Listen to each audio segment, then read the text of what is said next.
Olá e seja bem-vindo ao canal F Fácil, quem fala de Diogo Arantes. A gente está mais um fim de noite, nosso corujão aqui, para falar um pouquinho de fundos imobiliários. E hoje, com a quarta-feira, super quarta-feira, né? Hoje, duas notícias marcaram o mercado. E vamos à notícia brasileira primeiro, né? A notícia brasileira é que a gente mantém 13,35. E, como era de se esperar, já veio algumas brigas aí pela quinta vez. O Banco Central, no comunicado, até me pareceu bem razoável, não tão preocupante como foi colocado. Ele foi bem razoável. Aqui eu vou ler um pedaço só para vocês avaliarem vocês, tá? Estão reclamando que eu estou falando muito de política, mas hoje em dia falar de imobiliário, porque imobiliário precisa ter queda de juros. Quem viu a live de ontem viu aquela curvinha bem legal que o Luiz colocou, justamente mostrando o cenário de antecipação de queda de juros forte do governo. E só depois o mercado realmente vai na fé. Desde a reunião do Copom anterior, o ambiente externo se deteriorou. Os episódios envolvendo os bancos dos Estados Unidos e Europa elevaram a incerteza e a volatilidade dos mercados e requerem monitoramento. Em paralelo, dados recentes de atividades e inflação globais se mantêm resilientes. Ou seja, até o CPI, hoje saiu o dado do CPI, não foi o americano, foi o da Inglaterra, também com surpresas positivas inflacionárias. E a política monetária. É claro, assim, gente, pensando assim, o mundo inteiro imprimiu moeda e gastou doidado por causa do Covid. A parte produtiva ficou deteriorada por praticamente um ano e meio, assim, subalocada, com pessoas recebendo auxílios e ganhando muita coisa, até das empresas mesmo, salário e tudo mais, com uma receita muito mais reduzida, né? O mercado deu uma parada. Não todas, é claro, mas muita gente. Isso, uma hora ou outra, chega a conta. E a conta chegou. A conta chegou globalmente falando, né?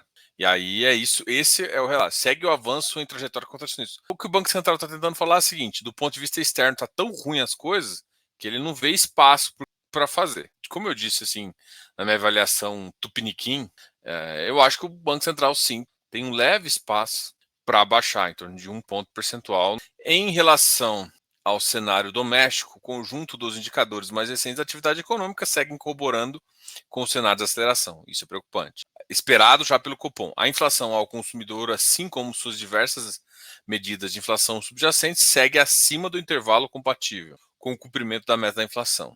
As expectativas de inflação para 2023 e 2024, apuradas pela pesquisa Fotos desde a reunião anterior do Copom, encontra-se em torno de 6 e 4,1%. Ou seja, ele está falando que aqui, como a bagaça está acima do que espera, a gente está com esse cenário problemático. E a Selic manteve.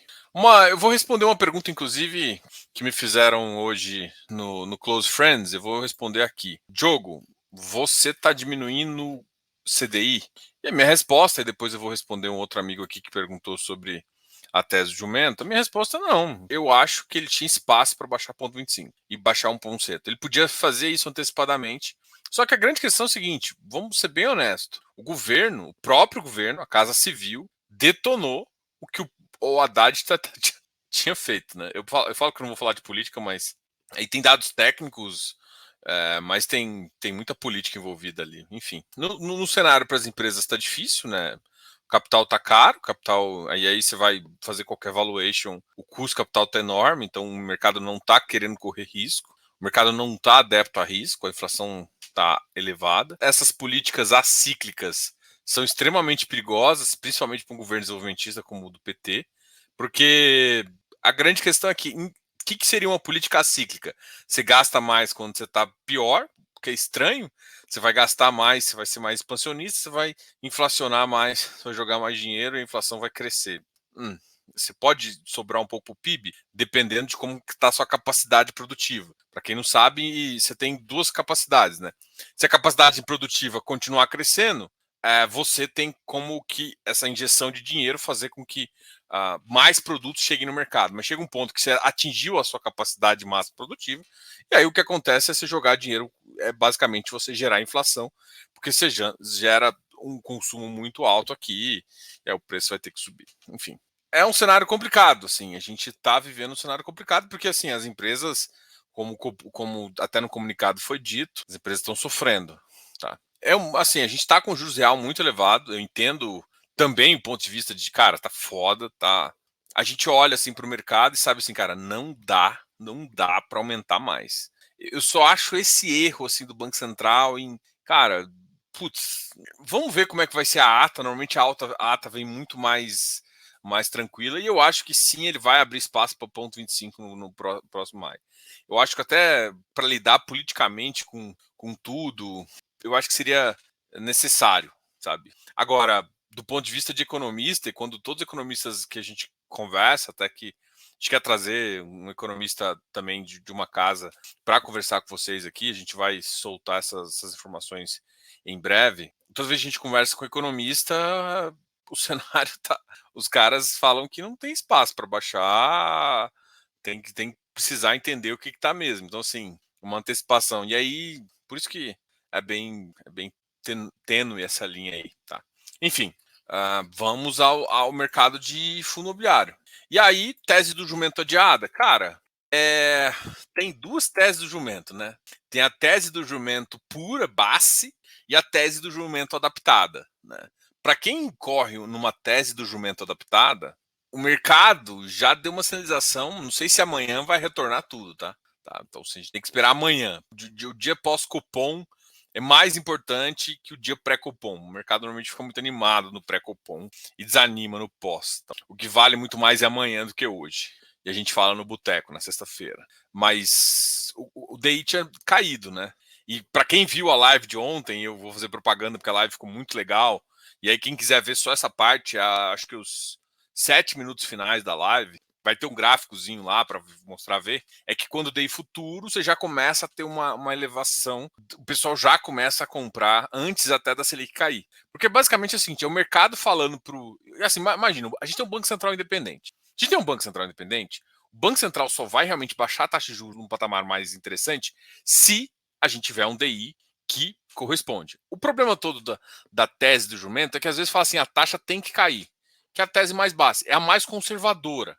Você pode perder um pouquinho de entrada, mas a grande questão é que você não julga. Eu acho que esse primeiro 1% de queda, se o DI não ficar muito abaixo, se for um viés mais político, esse ano, para mim, vai ser viés, vai ser abrandar a taxa.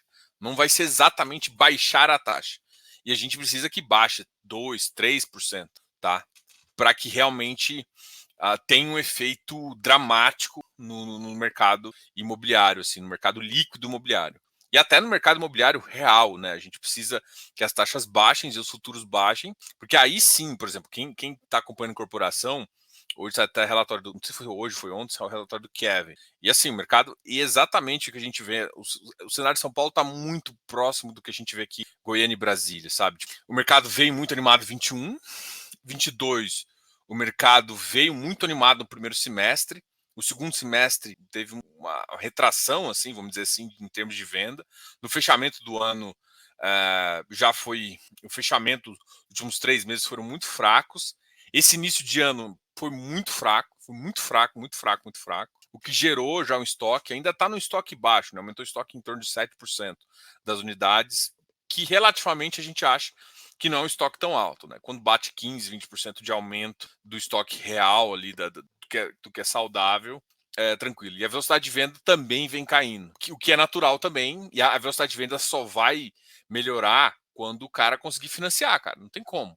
A saída de compra de um imóvel é um financiamento. Assim, se você subir muito a taxa de juros, e aí lembra, né? Os bancos não estão olhando para a Selic. A Selic é hoje, o banco está olhando lá para o futuro. Então, tipo, o banco está olhando para a expectativa. O Copom hoje reflete a expectativa dos banqueiros dos bancos, dos economistas dos bancos. E esses economistas estão falando assim, cara, não vai baixar agora não. E, ou seja, significa que a taxa vai continuar alta. Aí, claro, pode ter uma taxa subsidiada para mas assim, isso não vai ser suficiente para animar o mercado. E mesmo assim, mesmo que eu queira dar mais subsídio para uma classe mais baixa, a classe mais baixa, num cenário desse, sofre muito mais, principalmente sobre o imposto de consumo. Então, sim, o cenário está ruim. Para quem olha para o relatório ali, assim, para quem está acostumado com o mercado, eu não vejo nada de anormal nos números. Na verdade, teve uma época de 2015, 2016 que a gente chegou a ver estoques de 30%, 40% a mais, assim. coisas muito absurdas. Talvez o número de extratos hoje em dia também é menor, o que ajuda para a gente que é investidor de incorporação, mas o cenário está difícil. E assim, a incorporação é um dos caras que mais sofrem. A renda, ela sofre com vacância, com tudo mais, ativos físicos de renda sofrem e vão continuar sofrendo. Então, tese do jumento base vai começar e eu não sei se ela vai ser suficiente, se mesmo baixando 0,25 vai ser suficiente para dar um gásinho nos tijolos, não. Porque, para mim, realmente, o que vai dar gás no tijolo é, por exemplo, baixar uns 2% na taxa futura aí, que seria sei lá, um equilíbrio de contas, talvez. Aí eu acho que a gente vai esperar um pouquinho. Não saiu, não foi dessa vez que isso vai acontecer. Vamos ver também amanhã como é que vai ser a relação dos DIs. Os DIs essa semana tinham caído bem forte. Para quem olhava a NTNB deu uma baixada também forte. Para quem olha assim, fala, caramba, foi bom. Essa semana foi boa do ponto de vista de juros. Não, e foi péssima do ponto de vista de fundo imobiliário. Lembra, né? A gente sempre fala, cara, o iFix é muito lento em relação aos juros, né? E a gente está olhando juros, sabe? Então, assim, só que a grande questão é essa lerdeza, ela pode ser não negativa, né? Porque, assim, se os juros continuar caindo, é uma puta oportunidade. Porque aí o mercado tá achando que o cenário tá indo para um lado, porque a Selic, mas o DI tá acomodando. E aí, DI acomodando. E aí eu acho que talvez saia, acho que até o final de semana, a ata. E a ata venha sinalizar uma possível queda. E aí isso já ajudaria também, entendeu? E eu acho que ajudaria até no discurso político, na minha humilde visão. Fiz esse paper aqui. Boa noite. Manteve o parágrafo que, se precisar, pode até aumentar. Fiz um paper. Eu acho que isso daí, se eu fosse o Roberto Campos, eu assim, não precisava, assim. De novo, não querendo discutir política, mas eu não acho que precisava ter. Eu entendo, assim, do ponto de vista econômico, eu entendo. Do ponto de vista político, não. Copom comentou que, além das expectativas do mercado, as projeções de inflação do Bacen também, tanto para 23 quanto se afastando da meta. Esperava um jumento e entregar um burro. Como o mercado deve reagir com o BC sem cortes à vista? Cara, eu não acho que é sem cortes à vista, tá? Eu quero muito ver essa ata do Copom. Eu acho que o Banco Central foi seguro. Cara, eu entendo que, do ponto de vista econômico, ele não fez nada de errado. Joga o jogo um pouquinho, né, mano? Sei lá, Brasil, você vai ser assim. Porque assim, vamos lá. O Banco Central é tão independente. Cara, não, o Banco Central errou, velho, quando baixou a taxa de juros a 2%. O banco errou quando ficou com a taxa de juros muito, muito tempo a 2%. Tipo, e eu tenho espaço. Mas agora eu não tenho mais espaço para errar. Não tem 1%. Então, assim, você vai ser duro agora. Eu fico olhando assim, cara, eu prefiro jogar a responsabilidade para o governo do que jogar a pressão para o Banco Central. Eu só acho que politicamente mas o Banco Central não tem que ser político. Cara, o Banco Central foi político por 1 ano e meio. Não tinha que baixar de 2% e não tinha que ter mantido tanto tempo de 2%. E aí, assim, mas porque errou o passado tem que errar agora. Não tem que errar agora, você pode ser mais brando agora. Sei lá, eu sou da filosofia que eu não quero bater no Banco Central, porque eu acho que o Banco Central. Porque aí eu dou ouvidos a uma galera que eu não acho que tá certo. Mas eu sou de uma filosofia que tem hora que você tem que evitar o confronto. Que isso vai ser melhor pro país. Ponto 25 não vai mudar porra nenhuma. É só você dar um ponto 25 para agradar. Mas assim, beleza, não quero dar agora, mas sinalizo que eu vou dar. E dou. Vai fazer diferença, vai fazer porra nenhuma diferença ponto 25.